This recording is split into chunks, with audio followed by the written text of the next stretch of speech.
Tout le monde est en train de s'exciter pour rien. Non, YouTube ne vient pas de déclarer la guerre au contenu paresseux de l'IA, machin truc. Non, stop. Tout ce que YouTube a fait, c'est ça. Je vous ai auto-traduit la page avec Google Chrome. Mise à jour la politique de YouTube.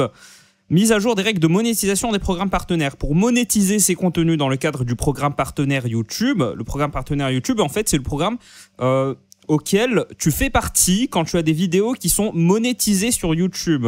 Voilà. YouTube a toujours exigé des créateurs qu'ils mettent en ligne du contenu original et authentique. Le 15 juillet, YouTube met à jour ces règles afin de mieux identifier les contenus produits en masse et répétitifs.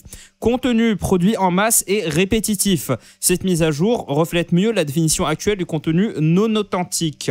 Alors, cette mise à jour est une petite mise à jour. C'est pas un gros changement.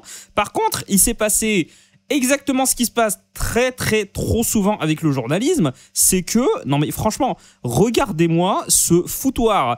Si tu tapes en anglais YouTube contenu intelligence artificielle sur Google, tu tombes que sur des articles comme ça. Franchement, les journalistes tech et journalisme, les journalistes qui parlent de tech, qui parlent de tout ce qui est pas vraiment actu, politique, machin truc, ils ont beaucoup trop tendance à faire ça. Parce que, je sais pas pourquoi, ils ont beaucoup plus tendance à reprendre de fausses informations. Ça a été corrigé 1 milliard de fois, y compris sur X. On va lire ça après. Déjà, YouTube vient de déclarer la guerre au contenu paresseux. Ce qui va se passer, c'est que YouTube, si jamais tu as des vidéos qui sont produites en masse, qui sont d'un contenu paresseux, un contenu qui n'est pas original, ça va être beaucoup plus dur. Désormais, c'est le seul changement. En fait, ce n'est que, ils ne font que renforcer un truc qu'ils avaient déjà mis auparavant. Mais en ce moment, il se passe plein de choses. Oui, l'IA en fait partie. Mais il y a aussi le fait que des gens prennent des vidéos qui ne sont pas à eux, les mettent sur leur chaîne YouTube. Ou alors, pire, et je pense que ça fait directement référence à ça parce qu'il y a un procès en cours là-dessus, c'est les streamers et les chaînes réactions comme la mienne, même si moi je fais à la fois du commentaire et de la réaction, mais il y a des chaînes réactions en fait. Imaginez maintenant ce que je fais, je me barre, je laisse en arrière-plan là, je laisse une vidéo pendant toute la durée de la vidéo et moi je suis pas là, voilà, vous voyez rien. Et je le mets quand même sur ma chaîne et je me fais de l'argent là-dessus. C'est des très gros vidéastes, des très gros créateurs sur YouTube qui le font et sur Twitch, sur Twitch du coup c'est en direct, mais ils le font aussi sur YouTube.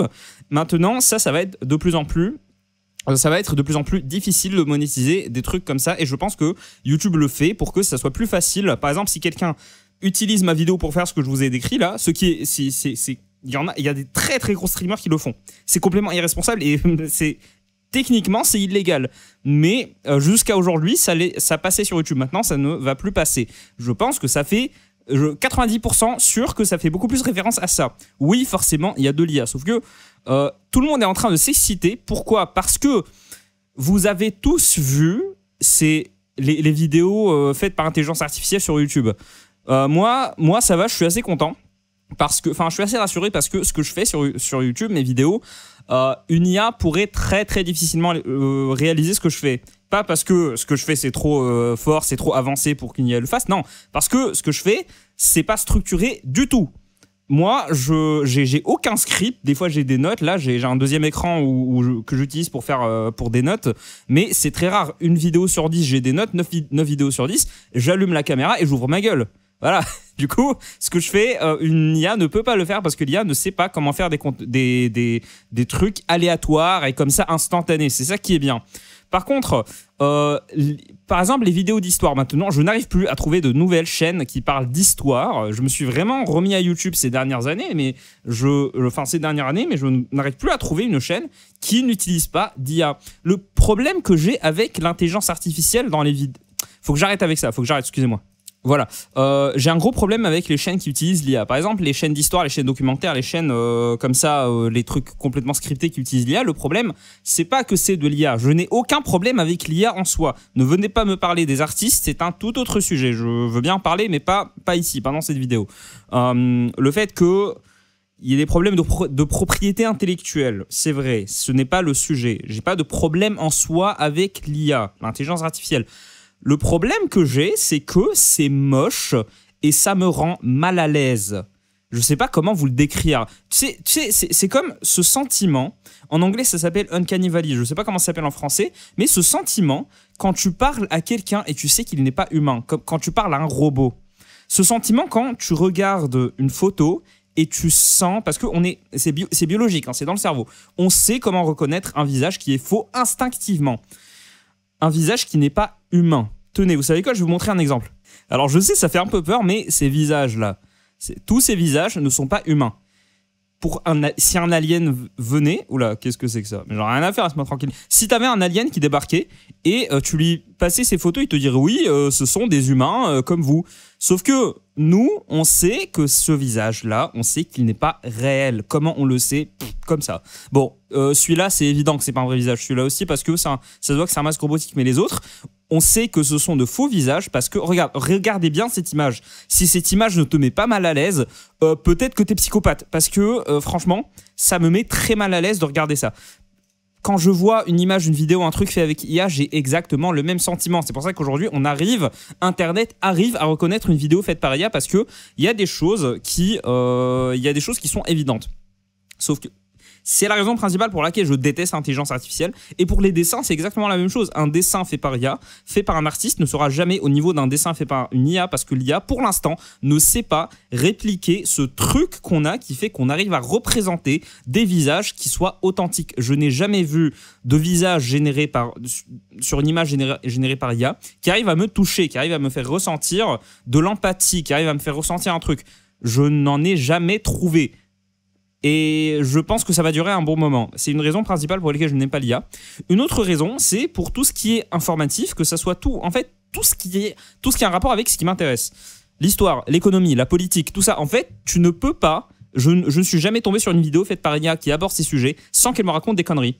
Surtout l'histoire. Franchement, l'histoire...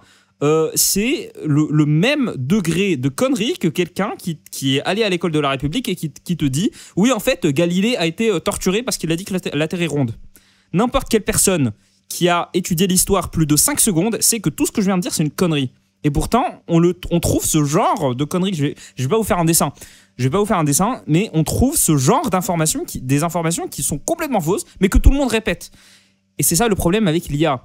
L'IA n'est pas faite. Les modèles qu'on a actuellement, les modèles les plus courants, comme ChatGPT, les trucs, les algos, les trucs, les outils par intelligence artificielle, pour l'instant, le modèle le plus répandu, celui qui est utilisé à 99%, ce sont des modèles, ce qu'on appelle des langages, des model language, des machin truc. Ce ne sont pas des IA, arrêtez de dire que ce n'est pas des IA, ce sont complètement des IA. Ce sont des intelligences artificielles, elles peuvent réfléchir par elles-mêmes. Ces IA ne sont pas entraînées à créer ou à informer, elles sont entraînées à répondre. Fais le test maintenant, invente un mot, genre juste invente un truc. Par exemple, moi, vous savez quoi je vais faire devant vous? Là, par exemple, je suis sur Copilot et j'ai inventé un sigle, le TGRE. TGRE, ça veut rien dire. J'ai vérifié sur Internet, c'est le nom d'une société. Mais là, je lui ai dit, rédige une présentation sur le TGRE en appuyant les qualités en termes sociologiques. Cette question ne veut rien dire. Si c'est une IA qui réfléchit, qui est entraînée à me donner des réponses, elle va me dire, ce que tu dis n'a aucun sens. Mais si c'est une IA qui est entraînée à répondre, comme ce que je suis en train de vous dire, eh bien, il se passe... ceci. Voici une présentation de TGRE, travail à grande répétitivité et à l'échelle, voilà, complètement inventé. Là, c'est n'importe quoi. Le TGRE désigne des activités de travail caractérisées par une forte répétitivité dans les tâches ou les gestes professionnels, une standardisation, machin truc. Non, ça veut pas dire ça du tout. Et c'est parce que il n'est pas entraîné à me dire la vérité, il est entraîné à me répondre. C'est ça le problème avec l'IA. Et c'est ça le problème avec ChatGPT. C'est pour ça que c'est une très mauvaise idée de travailler, de réviser, de faire plein de trucs avec ChatGPT. ChatGPT est incroyable. Je l'utilise, Copilot utilise ChatGPT 1. Et moi, je l'utilise souvent. Par exemple, un titre de vidéo. Je vais lui dire, tiens, j'ai ce titre en tête, mais donne-moi un titre un peu plus punchy. Il va me donner des dizaines d'idées de titres et je vais m'en inspirer pour en utiliser un. Des fois je le prends tel quel et des fois je m'en inspire pour mes vidéos YouTube. Des fois je lui dis je sais pas dans quel aspect prendre ce truc, s'il te plaît trouve-moi des articles pour en parler, et il me trouve les articles pour en parler. C'est un assistant, et il sert, si t'es en stage et que t'es dans une réunion, on te demande de prendre des notes, tu prends les notes, tu lui donnes, tu lui dis, mets-moi ça en forme sous forme de paragraphe, et voilà, t'as gagné une demi-journée de travail. Voilà. L'IA est incroyable. Ces modèles-là qu'on a, ils sont incroyables. Ils peuvent faire plein de choses. J'ai même pas effleuré la surface de ce qu'ils peuvent faire. Par contre, ils ne peuvent pas créer des trucs. Ils ne peuvent pas créer des trucs comme un humain. Ils ne peuvent pas non plus vérifier des informations comme un humain le fait. Ils ne peuvent pas extraire de vraies informations, absolument pas. L'IA ne sait pas comment distinguer le vrai du faux, parce que l'IA n'est pas entraînée, par exemple, comme un historien, n'est pas entraînée comme un scientifique. L'IA n'est pas faite pour l'instant. Toutes les IA qu'on a, elles ne sont pas faites pour nous. Elles ne sont pas faites pour nous donner la vérité, parce que ça n'a jamais été le sujet, bon sang. On n'a jamais demandé à l'IA de nous donner la vérité. Avant que l'IA puisse nous donner la vérité, nous donner de vraies informations, il faut l'entraîner à répondre. On est encore dans l'étape 1. Le nombre de fois où Copilote m'a dit des trucs, j'ai dû le corriger moi-même. Il m'a dit oui, merci de m'avoir corrigé, machin truc. C'est pour ça que je compte pas du tout sur Copilote, sur ChatGPT, sur DeepSeek, sur toutes ces conneries. Je compte pas du tout dessus pour trouver des infos. À la rigueur, je vais lui dire, tiens, voilà une thématique, trouve-moi des articles là-dessus. Et là, il va utiliser Google, il va les trouver. Donc là, on a ce machin là qui nous a pondu un article pour nous raconter n'importe quoi. Non mais il va voir sur Reddit. Il existe d'ailleurs des subreddits où de nombreux utilisateurs. Mais on s'en fout, tout le monde n'en a rien à faire de Reddit. Reddit, c'est un tout petit pourcentage insignifiant. Tu prends 50 000 personnes au pif en France. En France, 50 000 personnes au pif. Je suis même pas sûr qu'il y en ait une qui sache ce que Reddit est. Et là, non mais franchement, après cet article n'est pas, c'est pas un article francophone de base. Et là, on a un truc encore mieux. Au revoir, la monétisation des vidéos YouTube, des nouvelles politiques lancées le 15 juillet. Non mais c'est bon, ta gueule. Et justement, j'ai pris cet article pour vous montrer qu'en fait, c'est n'importe quoi, que YouTube n'est pas du tout un truc anti-intelligence artificielle. YouTube collabore avec des sociétés d'intelligence artificielle. Je vais pas ni vous traduire ni vous lire l'article, c'est juste un truc que j'ai mis pour me souvenir. YouTube n'est absolument pas cette espèce de héros contre machin truc, contre la monétisation, pas du tout.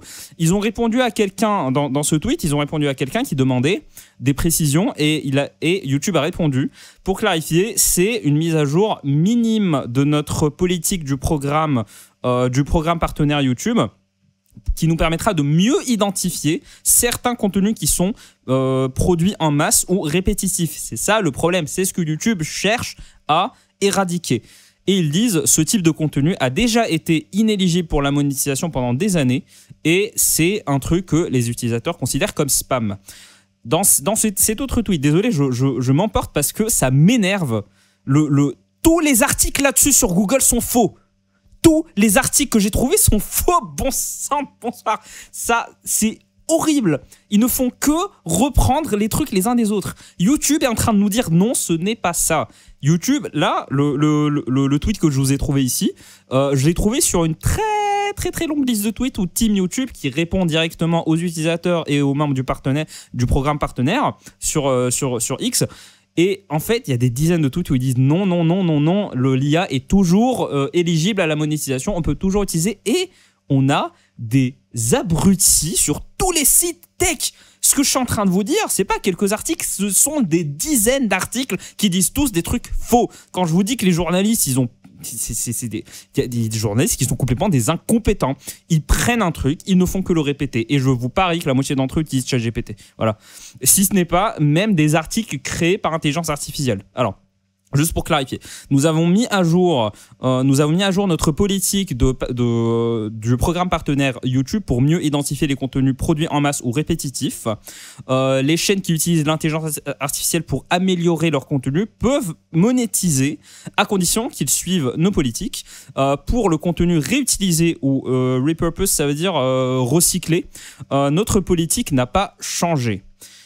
Nous comprenons à quel point ceci est important.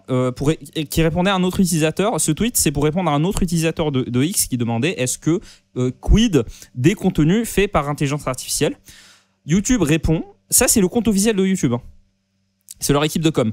Les créateurs, ils nous disent que les créateurs peuvent utiliser l'intelligence artificielle pour générer des voix à condition que cela n'entrave pas notre politique de monétisation, c'est-à-dire certains mots, certaines expressions, certains propos, bref, la politique de YouTube, quoi, ça n'a pas changé. Comme comme nos guidelines expliquent par rapport, oui en fait ça change rien, à ce que YouTube considère comme étant du contenu altéré.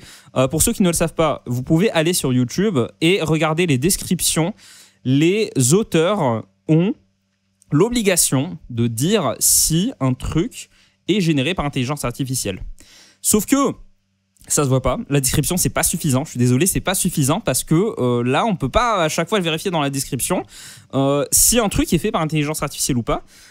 Il faut que ça soit plus visible et il faut qu'on ait YouTube, je vous en supplie, il faut que les utilisateurs aient la possibilité de cocher une case qui enlève de tous les onglets, recommandations, abonnements, suivants, de toutes les pages, les vidéos qui sont marquées faites par intelligence artificielle. Je veux qu'on ait cette possibilité. Je ne peux pas scroller plus de 5 minutes sans tomber sur des trucs débiles qui sont faits par intelligence artificielle, trucs d'histoire, de politique, d'actualité. Voilà, c'est mauvais. C'est ça le problème. J'ai pas de problème avec le fait que ce soit de l'IA. Je suis pas en train de dire « Oh, ils nous volent notre travail et machin truc ». Non, pas du tout. C'est que ils nous donnent des fausses informations. L'IA nous donne des fausses informations, surtout quand ça parle d'histoire. Et c'est hyper chiant. Parce que moi, je parle plus d'histoire depuis des années.